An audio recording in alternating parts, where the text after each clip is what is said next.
Hello বন্ধুরা, আশা করি সবাই ভালো আছেন। তো আমি আমার প্রথম ভিডিওটা তৈরি করলাম। এটা হলো আপনি ওয়েবসাইট এবং ওয়েবসাইট ডিজাইনের যত রকম কাজ আছে, ওয়েবসাইট ডেভেলপমেন্ট, আপনার সব রকম কাজ আমি আস্তে আস্তে আপনাকে বোঝাবো এখানে ভিডিওতে। কিন্তু আপনি ওয়েবসাইট ডিজাইনের কাজ স্টার্ট করতে গেলে আপনার কি করতে হবে? প্রথমেই আপনার একটা ল্যাপটপ বা একটা কম্পিউটার, একটা ডেস্কটপ, যেটাই বলুন সেটা আপনার দরকার হবে। কারণ আপনি যখনই ওয়েবসাইট ডিজাইনের কাজ করবেন তখন আপনার এটার প্রয়োজন হবে, এবং যখন আপনার একটা পিসি থাকবে তখন আপনি সেটাকে রেডি করতে হবে আপনার কাজের জন্য। তো কাজের জন্য রেডি করতে হলে আপনার প্রথম কাজ হলো একটা ফাইলের এক্সটেনশন লাগে আমাদের। আমরা যখন ওয়েবসাইট ডিজাইনের কাজ শুরু করি তখন আমাদের এক্সটেনশনের কাজ দরকার পড়ে। তো এক্সটেনশনটা কি জিনিস সেটাই তো এখন প্রশ্ন হয়ে দাঁড়ালো, যে কি বলে? আপনি ভাবতেছেন যে এক্সটেনশন তো কখনো শুনিনি, কি জিনিস সেটা? তো এক্সটেনশনটা নর্মালি দেখুন, এখানে দেখুন এই যে ডট টিএক্সটি, এখানে কিন্তু নর্মালি আছে ডট টিএক্সটি। তো এইটা হলো আপনার এক্সটেনশন কোনো ফাইলের। যেমন আপনি একটা ধরুন অডিও গানের ডট এমপি থ্রি দেখলে আপনি বুঝতে পারেন যে এইটা একটা অডিও। তো ডট MP4 হলে ভিডিও। তো এইটা হলো যে যেটা এক্সটেনশন পড়ে সেটাই আমাদের সবসময়। এবং আমার কিন্তু বর্তমানে আমার যেহেতু কাজ করি আমি, সেহেতু আমার এখানে যে ডট টিএক্সটি শো করতেছে, কিন্তু আপনি যখন প্রথমে কাজ করতে যাবেন তখন আপনার শো করবে না। তখন আপনার প্রথম কাজ হবে কন্ট্রোল প্যানেলে যেতে হবে, কম্পিউটারের কন্ট্রোল প্যানেল, এই যে কন্ট্রোল প্যানেল, এখানে যাইতে হবে। যাওয়ার পরে আপনার যেহেতু উইন্ডোজ 7, উইন্ডোজ 10 বা XP8 যেটাই যান, আপনি উইন্ডোজে গেলে ফাইল এক্সপ্লোর অপশান থাকবে আপনার। এবং আপনি যখন উইন্ডোজ 7-এ বা XP-তে যাবেন তখন ফোল্ডার অপশান লেখা থাকবে।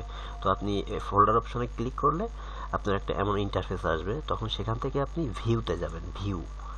ভালো করে দেখুন, ভিউতে যাওয়ার পর এই যে এখানে দেখুন hide extension for unknown file, আপনার এটা টিক দেওয়া থাকবে, এটা এমন টিক দেওয়া থাকবে, এটা এমন থাকবে। এই দেখুন আমি এখন দেখাই, আমার আগে কিন্তু টেক্সট ছিল এখানে, এই দেখুন এখানে কিন্তু টেক্সট লেখা ছিল ডট টিএক্সটি, কিন্তু এগুলো কিন্তু এখন নেই, কারণ আমি এখন এটা উঠাই মানে হাইড করে দিছি, মানে টিক দিলে হাইড হয়ে যায় ওইটা। তো আমি এখন আবার ভিউতে যাই, যাওয়ার পরে এই যে এইটা টিকটা উঠাই অ্যাপ্লাই ওকে করলাম, করে আমি আবার আপনাকে ওখানে নিয়ে যাই। এবার দেখুন ডট টিএক্সটি এইটা হলো চলে আসে। আমরা যখনই উইন্ডোজের কোনো কাজ করতে যাব তখন আমাদের ডট টিএক্সটিটা সবসময় প্রয়োজন পড়বে। আর এরপরের কাজটা হবে আমার এরপরে যেটা লাগবে সেটা হলো একটা এডিটর, টেক্সট এডিটর বলে। অলরেডি আমার সাবলাইম টেক্সটটা ওপেন করা আছে, তারপরেও আমি আপনাদের একবার দেখাই। অনলাইনে এডিট করার জন্য অনেক ফ্রি এডিটর আছে। আপনি যেহেতু এডিট করবেন, কোড করতে হবে, আপনার কোড লেখার জন্য এডিটর লাগে, টেক্সট এডিটর। তো সেই ক্ষেত্রে আপনি নোটপ্যাড প্লাস প্লাস ইউজ করতে পারেন। এই যে নোটপ্যাড প্লাস প্লাস গুগলে যে সার্চ দেবেন দিলেই চলে আসবে। এবার এই গুগলে যে সার্চ দেওয়ার পর যে নোটপ্যাড প্লাস প্লাস আসলো, আপনি প্রথম যেটা আসলো এই যে নোটপ্যাড প্লাস প্লাস, এটার নিজস্ব ওয়েবসাইট, আপনি এটার ভিতরে যাবেন।